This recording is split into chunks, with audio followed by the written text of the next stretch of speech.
Halo Sobat Investor, selamat datang di channel kami. Pada video kali ini, kita akan membahas kabar terbaru dari dunia pasar modal, yaitu bantahan Goto Gojek Tokopedia atas rumor merger dengan Grab, dan bagaimana peristiwa ini bisa memberikan pelajaran berharga bagi para investor. Selamat datang di Bicara Saham. Saya Ale. Di channel ini kita akan sama-sama belajar tentang berbagai berita, analisis, serta tips dan trik seputar pasar modal. Kami berkomitmen untuk menghadirkan informasi yang mudah dipahami dan bisa langsung diterapkan dalam kehidupan sehari-hari. Jadi, apapun latar belakangmu, kamu akan merasa nyaman mengeksplorasi dunia investasi bersama kami. Baru-baru ini, Goto kembali menepis isu yang beredar mengenai potensi merger dengan Grab Holdings Limited. Pernyataan resmi ini disampaikan oleh Corporate Secretary Goto, R. Kusumo Hadiani, yang menegaskan bahwa tidak ada kesepakatan dengan pihak manapun. Penting untuk diketahui bahwa Goto telah mengeluarkan klarifikasi serupa untuk kedua kalinya. Hal ini menunjukkan konsistensi perusahaan dalam menghadapi spekulasi yang telah beredar selama beberapa tahun terakhir. Meski rumor tentang merger kerap mencuat, Goto menegaskan bahwa kabar tersebut tidak mempengaruhi operasional dan kelangsungan bisnis mereka. Ini merupakan pesan penting bagi investor untuk tidak terpengaruh oleh isu yang belum tentu benar. Sebelumnya, pada Februari 2024, Goto pun sudah pernah memberikan pernyataan serupa untuk menolak adanya pembicaraan merger dengan Grab. Konsistensi informasi ini menunjukkan komitmen perusahaan dalam menjaga kejelasan komunikasi kepada publik dan investor. Sementara itu, beberapa media pernah melaporkan bahwa Grab menjajaki kemungkinan akuisisi terhadap Goto dengan nilai transaksi lebih dari 7 miliar dolar. Namun, laporan tersebut hanyalah spekulasi tanpa dasar resmi. Bagi para investor, berita spekulatif seperti ini mengingatkan pentingnya untuk selalu mencari sumber informasi yang terpercaya dan tidak mudah terpancing oleh rumor pasar yang belum terverifikasi. Di pasar modal, informasi yang beredar seringkali memicu volatilitas harga saham. Oleh karena itu, penting untuk menilai berita dengan cermat dan mengutamakan data fundamental yang objektif. Misalnya, walaupun terdapat laporan mengenai rencana Grab membeli saham Goto dengan harga Rp100 per lembar, kenyataannya belum ada perjanjian atau bukti resmi yang mendukung skenario tersebut. Jika suatu hari merger antara Grab dan Goto benar-benar terjadi, dampaknya bisa sangat signifikan terhadap dinamika industri ride-hailing dan e-commerce di Asia Tenggara. Namun, saat ini, hal tersebut masih berada di ranah spekulasi. Dari sudut pandang investasi, kejadian ini mengajarkan kita untuk selalu fokus pada analisis fundamental perusahaan, bukan semata-mata rumor yang beredar di media. Salah satu kunci kesuksesan di pasar modal adalah kemampuan untuk memilah informasi. Jangan biarkan hype atau spekulasi mengaburkan penilaian terhadap kinerja dan prospek jangka panjang sebuah perusahaan. Data fundamental seperti market cap dan pergerakan harga saham menjadi indikator penting dalam menilai kesehatan keuangan sebuah perusahaan. Misalnya, saat ini Goto memiliki nilai pasar sekitar Rp85,8 triliun. Di sisi lain, Grab tercatat memiliki kapitalisasi pasar sebesar Rp18,28 miliar yang setara dengan nilai pasar yang cukup besar di kancah internasional. Perbandingan ini penting untuk memahami posisi kedua perusahaan di industri. Penting juga untuk diingat bahwa pasar modal selalu dinamis. Fluktuasi nilai saham, seperti penurunan market cap Goto sejak IPO, mengingatkan kita bahwa investasi memiliki risiko yang perlu dikelola dengan bijak. Dalam menghadapi berita dan spekulasi seperti ini, diversifikasi portofolio menjadi salah satu strategi untuk mengurangi risiko. Menyebar investasi ke berbagai aset dapat membantu menjaga kestabilan portofolio sobat. Selain itu, selalu update dengan informasi resmi dari perusahaan. Jangan ragu untuk memanfaatkan laporan keuangan dan pengumuman resmi sebagai dasar pengambilan keputusan investasi. Seringkali, perbedaan antara fakta dan rumor bisa sangat tipis. Oleh karena itu, sebagai investor, kita harus belajar untuk mengidentifikasi sumber yang kredibel, dan menghindari keputusan yang didorong oleh emosi. Diskusi mengenai merger ini juga menunjukkan adanya tumpang tindih bisnis antara Grab dan Goto. Jika terjadi, hal tersebut bisa memberikan sinergi dalam hal efisiensi operasional dan daya saing di pasar global. Namun, proses merger pun tidak lepas dari tantangan, seperti perbedaan pendapat antara pihak terkait dan potensi pengawasan ketat dari regulator anti-monopoli. Hal ini menjadi pengingat bahwa setiap langkah strategis di pasar modal memiliki kompleksitas tersendiri. Dukungan dari investor besar, seperti SoftBank Group yang mendukung kedua perusahaan ini, dapat meningkatkan kepercayaan pasar. Meski demikian, dukungan tersebut harus tetap diimbangi dengan analisis risiko yang mendalam. Untuk mencapai kesuksesan investasi jangka panjang, kita harus selalu mengutamakan riset mendalam dan disiplin dalam pengelolaan portofolio.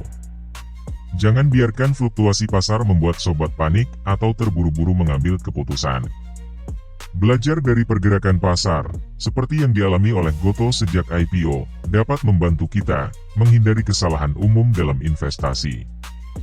Fokus pada pertumbuhan nilai perusahaan, dan bukan hanya pada pergerakan harga saham jangka pendek, sangatlah krusial. Selalu ingat, investasi di pasar modal adalah perjalanan jangka panjang. Dengan strategi yang tepat, diversifikasi, dan pemahaman mendalam terhadap fundamental perusahaan, sobat bisa mengelola risiko dan meraih kesuksesan finansial. Sebagai penutup, meskipun kabar mengenai merger antara Goto dan Grab kembali mencuat, keputusan investasi harus didasarkan pada analisis menyeluruh dan informasi resmi. Teruslah belajar, lakukan riset, dan kelola portofolio sobat dengan bijak. Semoga wawasan dan tips yang kami bagikan dapat membantu sobat meraih kesuksesan di pasar modal. Lalu, bagaimana kondisi fundamental dari Gojek Tokopedia saat ini? Ayo kita review. Jangan lupa like, subscribe, dan share video ini, agar sobat sekalian tidak ketinggalan update terbaru seputar dunia saham.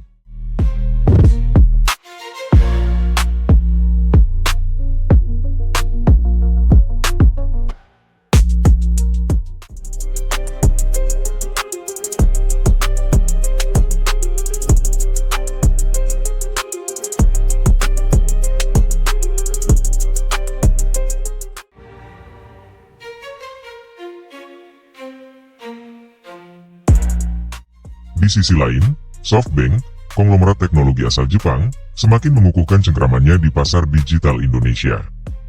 Anak perusahaannya, SVFGT Supco, tercatat memiliki 7,58% saham Goto atau setara dengan 91.102.207.128 lembar. Angka ini mengundang tanda tanya, mengapa SoftBank begitu tertarik pada Goto? Apakah ada agenda khusus di balik investasi besar-besaran ini? Sementara itu, masyarakat sebagai pemegang saham mayoritas dengan porsi 77,61%, perlu lebih jeli mengamati dinamika kepemilikan saham ini. Pasalnya, pengaruh pemegang saham strategis seperti SoftBank tidak bisa dianggap remeh.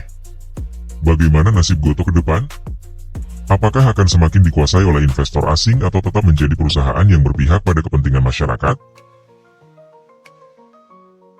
Di tengah euforia pertumbuhan Goto, tersimpan sejumlah catatan penting yang patut dicermati. Laporan keuangan terbaru menunjukkan adanya penurunan signifikan pada aset perusahaan. Jika pada Desember 2023 aset Goto tercatat sebesar 54 triliun rupiah, angka ini menyusut menjadi 43,8 triliun rupiah pada September 2024. Penurunan aset yang cukup drastis ini menimbulkan pertanyaan mengenai kondisi keuangan perusahaan sebenarnya. Apakah penurunan ini disebabkan oleh strategi bisnis tertentu, atau ada faktor lain yang mempengaruhi?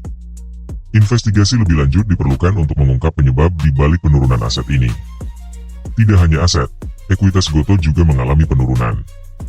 Dari 35,7 triliun rupiah pada Desember 2023, ekuitas perusahaan merosot menjadi 31,6 triliun rupiah pada September 2024. Penurunan ekuitas ini mengindikasikan melemahnya posisi keuangan perusahaan. Mengingat ekuitas merupakan bagian dari aset perusahaan yang dimiliki oleh pemilik, penurunan ini dapat mengkhawatirkan bagi para pemegang saham. Pertanyaannya, apakah penurunan ekuitas ini akan berdampak pada kemampuan Goto dalam menjalankan bisnisnya ke depan? Dan bagaimana langkah-langkah yang akan diambil oleh manajemen untuk memperbaiki kondisi keuangan perusahaan? Di tengah penurunan aset dan ekuitas, terdapat secerca harapan dari sisi liabilitas Gotoh. Data menunjukkan bahwa liabilitas perusahaan mengalami penurunan signifikan dari 18,3 triliun rupiah pada Desember 2023 menjadi 12,1 triliun rupiah pada September 2024. Penurunan liabilitas ini mengindikasikan bahwa Gotoh berhasil mengurangi beban utang atau kewajiban lainnya. Pertanyaannya, apa yang menjadi faktor utama di balik penurunan liabilitas ini? Apakah ini merupakan hasil dari upaya restrukturisasi utang atau adanya pembayaran utang yang signifikan? Menariknya, di tengah sejumlah tantangan keuangan, Gotoh berhasil mencatatkan pertumbuhan pendapatan. Pendapatan perusahaan meningkat dari 10,5 triliun rupiah pada September 2023 menjadi 11,6 triliun rupiah pada September 2024. Pertumbuhan pendapatan ini mengindikasikan bahwa bisnis inti Gotoh masih cukup kuat dan mampu menarik lebih banyak pengguna. Namun, perlu diingat bahwa pertumbuhan pendapatan belum tentu berbanding lurus dengan peningkatan profitabilitas. Pertanyaannya, apakah pertumbuhan pendapatan ini cukup untuk menutupi peningkatan biaya operasional dan investasi yang dilakukan oleh Gotoh? Dan apakah pertumbuhan ini berkelanjutan dalam jangka panjang? Di tengah upaya Gotoh untuk menekan biaya dan meningkatkan efisiensi, terdapat tren yang menarik pada beban pokok pendapatan. Data menunjukkan bahwa beban pokok pendapatan mengalami peningkatan signifikan dari 3,7 triliun rupiah pada September 2023 menjadi 5,5 triliun rupiah pada September 2024. Lonjakan beban ini patut dipertanyakan. Apakah peningkatan ini disebabkan oleh kenaikan harga bahan baku, peningkatan volume produksi, atau faktor lainnya? Pertanyaan ini perlu dijawab untuk memahami lebih dalam dinamika bisnis Gotoh. Meski menghadapi tantangan pada beban pokok pendapatan, Gotoh berhasil mencatatkan perbaikan signifikan pada kinerja profitabilitasnya. Rugi usaha perusahaan berhasil ditekan dari 8,7 triliun rupiah pada September 2023 menjadi 2 triliun rupiah pada September 2024. Penurunan rugi usaha ini merupakan kabar baik bagi para pemegang saham. Pertanyaannya, apa yang menjadi faktor utama di balik penurunan rugi usaha ini? Apakah ini hasil dari upaya efisiensi biaya, peningkatan pendapatan, atau kombinasi keduanya? Selain itu, apakah perbaikan profitabilitas ini bersifat sementara atau berkelanjutan? Di tengah tantangan operasional dan fluktuasi ekonomi, Gotoh berhasil mencatatkan perbaikan signifikan pada kinerja bottom lainnya. Rugi periode berjalan perusahaan menyusut dari 9,5 triliun rupiah pada September 2023 menjadi 4,5 triliun rupiah pada September 2024. Penurunan yang cukup drastis ini mengindikasikan bahwa upaya efisiensi biaya dan peningkatan pendapatan yang dilakukan oleh Gotoh mulai membuahkan hasil. Pertanyaannya, apa saja faktor-faktor spesifik yang berkontribusi terhadap penurunan rugi periode berjalan ini? Apakah perbaikan ini bersifat berkelanjutan atau hanya bersifat sementara? Sejalan dengan penurunan rugi periode berjalan, rugi per saham Gotoh juga mengalami penurunan yang cukup signifikan dari Rp9 pada September 2023 menjadi Rp4 pada September 2024. Penurunan rugi per saham ini memberikan sinyal positif bagi para pemegang saham, karena menunjukkan bahwa beban kerugian yang ditanggung oleh setiap lembar saham telah berkurang. Pertanyaannya, apakah penurunan rugi per saham ini cukup untuk menarik minat investor baru? Dan apakah perusahaan dapat mempertahankan tren penurunan rugi per saham ini di masa depan? Di balik perbaikan kinerja bottom line Gotoh, terdapat indikasi bahwa efisiensi yang dilakukan belum optimal dalam menghasilkan keuntungan yang signifikan. Terbukti dari rasio return on asset, ROA, yang tercatat sebesar minus 13,1% pada September 2024. Angka negatif ini menunjukkan bahwa setiap rupiah aset yang dimiliki Gotoh belum mampu menghasilkan keuntungan, justru menimbulkan kerugian. Pertanyaan mendasarnya adalah, mengapa dengan adanya penurunan rugi bersih, ROA masih tetap negatif?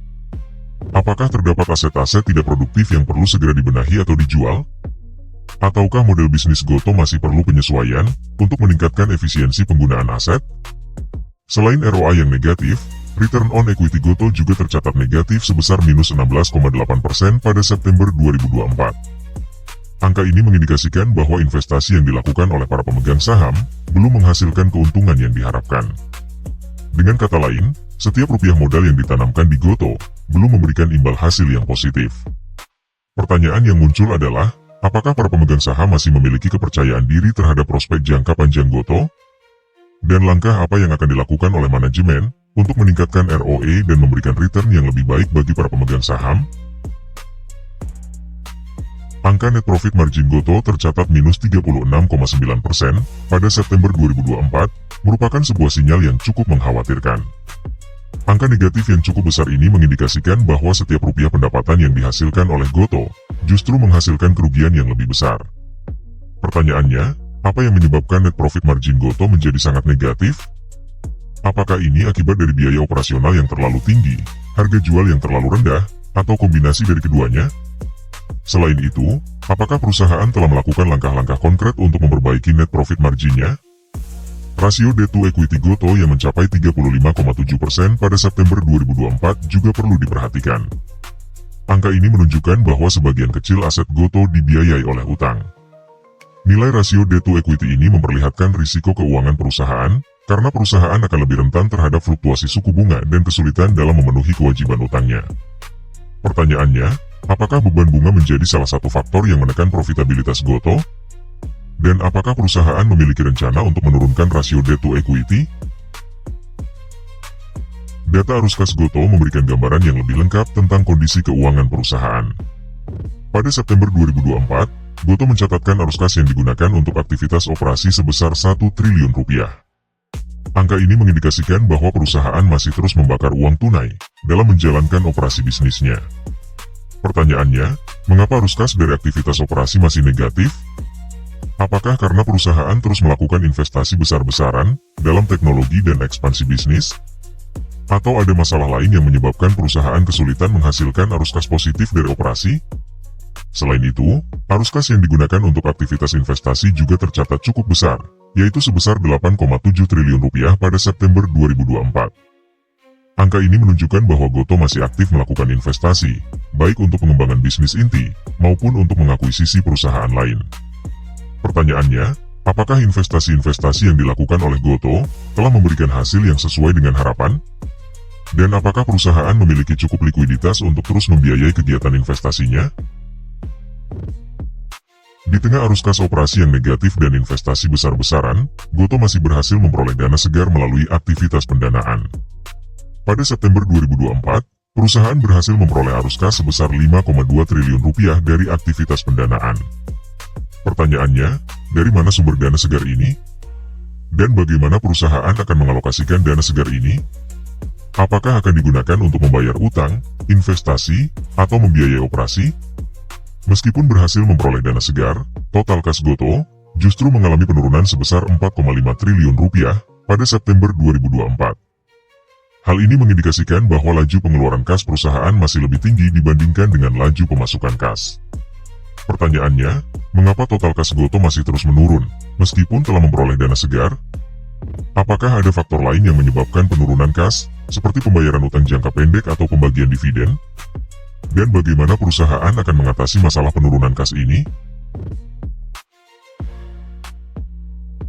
Dari analisis mendalam terhadap laporan keuangan Gotoh, terlihat jelas bahwa perusahaan ini masih berada dalam fase pertumbuhan yang agresif.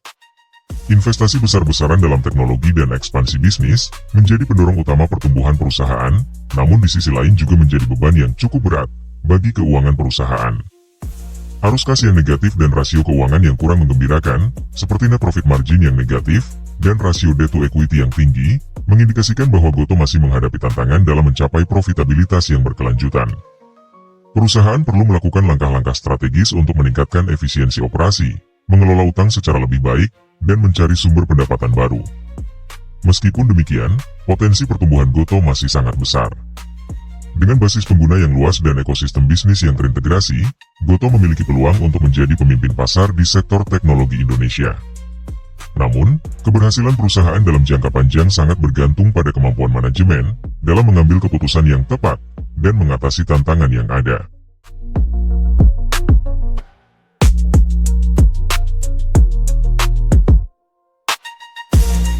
Sobat, sampai di sini video kita kali ini.